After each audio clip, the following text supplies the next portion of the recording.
And love is not based off of reciprocity, right? It's still love either way, whether it's given back or not. And I like that we could sort of feel that.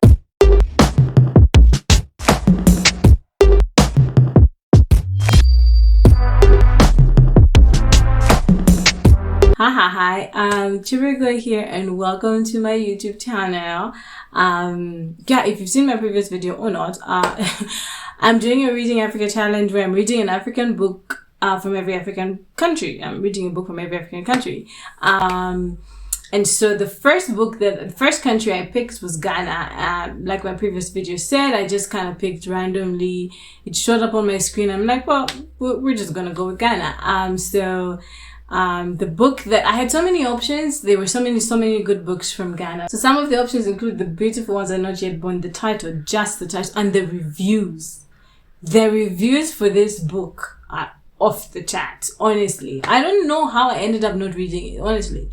I kind of feel like when I was researching to discover books in Ghana that I could read, it almost felt like I didn't have a choice but to read this one. But I dug a little bit deeper.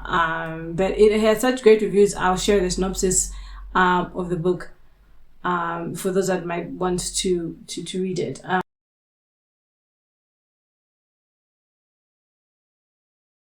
The other book that I had was Wife of the Gods, which also had a pretty cool synopsis.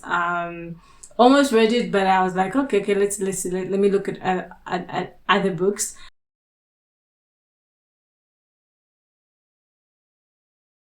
The other one was a poetry book called The Place We Call Home and Other Poems.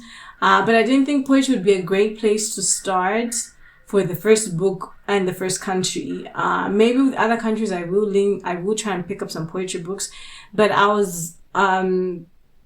wanted to start with a novel, with a story, and I'm like, well, I think that's sort of the vibe I'm trying to go for.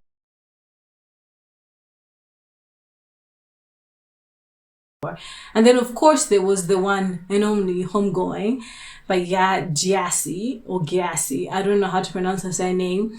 But I love that book. I've read it before and I love that book. Honestly, I think all my friends know that I love that book. I don't talk about it as much because I try to just be normal about it. But I think it's a must-read book for everybody. It's an amazing book, but I've already read it, so it didn't count.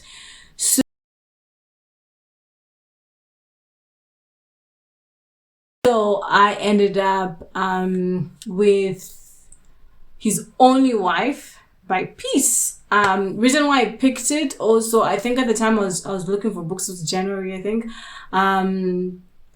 It was trending. It was like everyone, Instagram, everybody was kind of talking about it, I think, on Bookstagram. And I wanted an easy book. I wanted an easy read. I kind of feel like the other books were very deep thinking books, I think. And I wanted to start easy, nice and slow, cool, chilled, great, fast-paced. I think I love a good love story. I think it was going to be it seemed like a funny read. People liked it and it seemed like I was guaranteed to like it. The others did too, but I guess they seemed more serious in a sense, if I can explain. I don't know if that makes sense, but they just seemed a little bit more serious. This one seemed very mellow and chilled, and I'm just like, I want something easy, and so that's how come I ended up with His Only Wife by Peace. And truthfully, it did actually end up being very easy and chilled. So into the review. So His Only Wife by Peace is a lovely read. Honestly, I enjoyed it. It follows a young lady called Afi, who comes from a poor family, and is selected by this wealthy Ghanaian family to marry their son in a bid to get him out of the supposed clutches of this woman that has him under some sort of spell. And so they pick her because, they think she's pretty, she's valuable, she seems like the type of woman that I guess their son should marry or should be with. And so she's picked to marry him, and they do all the traditional drama, the lobola and all that stuff. This family is not necessarily new. She does know them in the village. They come over often. And I think they have been observing her. I kind of get the fact that they've been observing her for a while before they pick her. And she marries Elikem, the young man that she's sort of been handpicked for. In absentia, actually, he doesn't show up at his own wedding. Can you imagine? Trash. He doesn't show up at his own wedding. She marries him in absentia. The brother is the one who sort of represents him at the wedding. And so she gets into this marriage without even knowing or having met the guy, outside of just hearing about him from a distance. And so the earlier part of the book, you see her sort of anticipating, wanting to see him. When is he going to come see me? When, she goes into this big, huge family house that she's their home, ideally. And at the beginning, you're just, you're sort of in her head she's trying to navigate, because kind of getting married in absentia, you don't know who your husband is, and the build up of her waiting for him. And anyways, eventually he does show up, or at least, yeah. And then, you see the dynamics of the relationship. You start to learn so much about this young man. You start to learn about this woman that is supposedly puts him under a spell. And you see Afi, in a sense, trying to navigate all these dynamics as being his only wife, I guess. Is she really his only wife? What's happening with the other woman? Who is she? And then even just the Ganyo family, you learn so much about them that she didn't necessarily anticipate or foresee, because she was on the outside, like the Bemba saying, right? Which is, a house is only, I don't know how to translate this.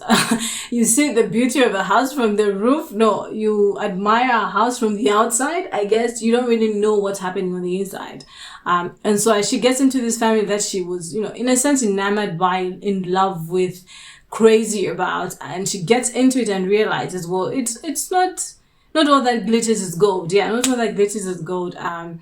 And just the fights and the battle she has to go through, not just with the family, but even with this young man, her supposed husband. And, you learn about this other woman as well, his supposed other wife. And they're just things that you sort of experience that you're like, oh, okay. I think it gives an African love story a certain level of authenticity. The way that Afi thinks about her husband, how she's supposed to love him and how she's supposed to be as a wife, and vice versa, I think is very African. I don't know how else to explain it. And I know Africa is not a country, but we do have similar traits and behavioral perspective of things. And I think it wasn't westernized, It wasn't, I think that I've had people say that they thought she was a bit, I don't know how else to say it, but I appreciated that her expression and wanting to love her husband was very African. And I didn't think it was any better or less than any other version. Like, it was authentic in her own way. That's how she knew, or she thought she needed to love him. At least halfway through the book, there's a certain level of authenticity that you sort of experience and feel from her perspective. And love is not based off of reciprocity, right? It's still love either way, whether it's given back or not. And I like that we could sort of feel that with Afi towards her husband. But long story short, the dynamics then at the end of the book, is she really his only wife? Does she succeed to be his own wife? Does she succeed to get him out of the clutches of this woman? And who is this woman? Why does the family not like her? What has she done to Elikem? And all those things they were a joy to experience, to unravel, and to see, and to just meet Elikem, the husband. Oh my gosh, guys. Woo! I know he's trash. I don't like him, honestly, but he came alive. He looks like he's the type of guy that you see in the movie and you're like, wow, this is a top-notch guy, but he's trash from my perspective. But yeah, it was a great book, fast-paced, easy, lovely, funny, and just to see Effie grow from this timid young little girl from the village to the woman she ends up being at the end was just amazing. It was amazing to experience and read. So that's His Only Wife by Peace. I rated it 4.5. 4.5 out I could have given it a 5, but honestly, I think books that are rated 5 should be the kind of books that if you do not read, you will die. Okay, that's a stretch, but I couldn't give it a 5 just yet. There's a bit of some issues I had that I can't remember because I read it in February. But either way, it was amazing, lovely read, authentic, beautiful love story, sad, very sad as well, but lovely nonetheless, because heartbreak is good for your soul, right? Yeah, that's His Only Wife by Peace. Read it. Thanks for watching.